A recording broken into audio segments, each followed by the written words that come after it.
The truth behind Bald and Bankrupt.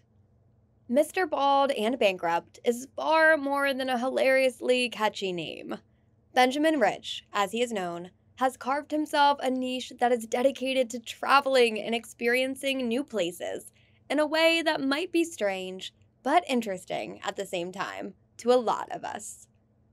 Benjamin started his YouTube channel only in 2018, and in September 2020, just over 2 years from when he started, he amassed over 2 million subscribers and has over 280 million views. That is a mind-boggling average of over 2,000 subscribers per day. How it all started. His memorable alias stems from his baldness, and the other half of his name comes from a time when he owned a firm in England that went bust, leaving him with little money. His financial status has fortunately improved, perhaps for the better. He began traveling after he was forced to file for bankruptcy. Benjamin, who was born in Brighton, England, is best known for his photographs of the Indian subcontinent and post-Soviet states. He had a passion for travel even before he started his present YouTube channel. He embarked on a 1-month backpacking trip to India in March 2018, arriving into Delhi's Indira Gandhi Airport. But he got so fascinated by Indian culture that he stayed for 4 years and operated a tiny hotel. His documentaries about India and Indian culture are now regarded as some of the most genuine depictions of life in the country. Rich's travels in India were covered by the New Liam, a New Delhi newspaper, in 2019. They lauded his visits to refugee camps that housed Hindus in northern Delhi, who were stranded as a result of the Pakistan crisis, and described his vlogs as a tool that has introduced people all over the world to an India that is real and authentic, where people still open their lunchboxes to strangers, where tea is the start of a lifelong relationship, where trust is valued above money, and where there is vibrancy everywhere. His real encounters with ordinary individuals, as well as his interest in local foods and lifestyles, drew millions of viewers to each of his videos, propelling him to the top. He does not reduce India to an arcane land of snake charmers and cow devotees. Instead, he takes a risk and sees India through the eyes of a friend, rather than a distant tourist. "I love India's policewomen," was the caption of his first video, which he published the same day he joined in 2018. Soviet and beyond. His travels, however, go far beyond the Indian subcontinent. He had always indicated his interest in post-Soviet states in numerous videos and interviews.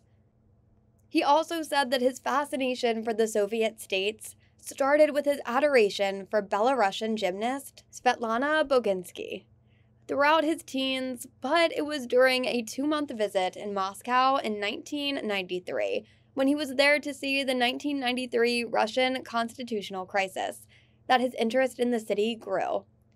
Rich's videos about Eastern European countries, like those in his Indian series, try to dispel any bad stereotypes about these countries, particularly in terms of growth and safety.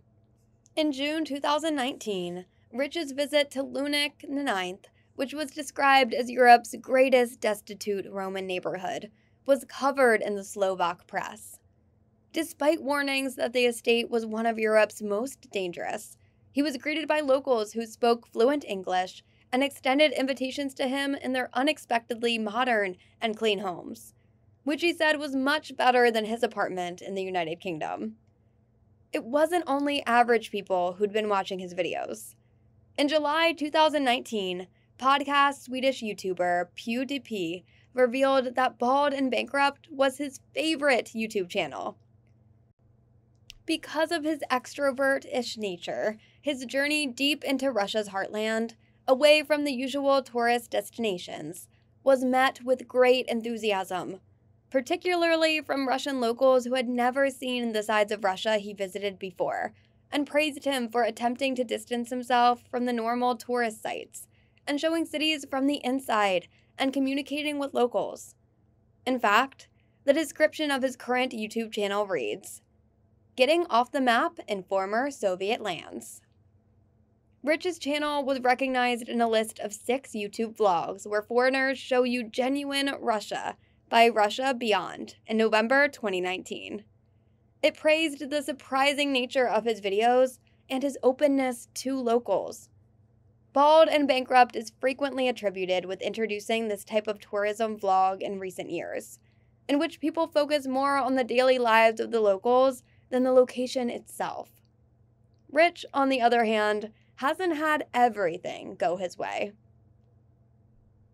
Rich's video describing a trip to Patamanta, Bolivia, was described by Gizmodo Español as scarier than visiting Chernobyl, as he was warned about the hazards of the place by local ladies who claimed people were burned here before 2 guys approached him and told him he had 30 minutes to go.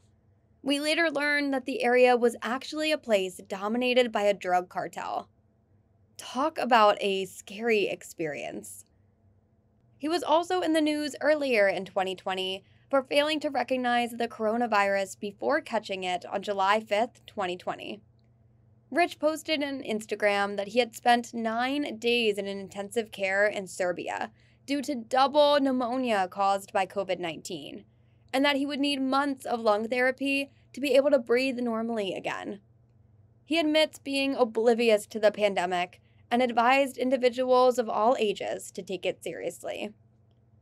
Be sure to hit the subscribe button for your chance to be entered in our monthly shoutout giveaway. Simply comment, "I subbed," once done. Let's keep going. Rich has also written a novel called The Scorching Edge Going Across Irradiated Belarus, which was released in 2018 under the name Arthur Chichester. The decaying structures and their lonely people near Chernobyl are discussed in Bald and Bankrupt's book, which is similar to what we've seen in his vlogs. The majority of the people he encounters are still dealing with the aftermath of the disaster. In the western part of the world, the fate of those torched by the horrible occurrence is still mostly unknown, and Rich seeks to shed some light on it. His work as a full-time YouTuber and traveler has been enormously successful thus far, even with his minor pitfalls. Yes, he is not without his pitfalls, and he has not come out into the limelight of popularity without his own share of naysayers. Some people heavily criticized him in the Patamanta video, as they claimed he could have been killed, and rightly as they tagged him reckless for walking around and snooping into people's compounds unwarranted. However, what we do know is that he had been quite generous in helping the people in the locations he visits. And he has really started to establish himself as one of the top YouTubers. Criticism or whatnot. Be sure to check out more videos here. See you there!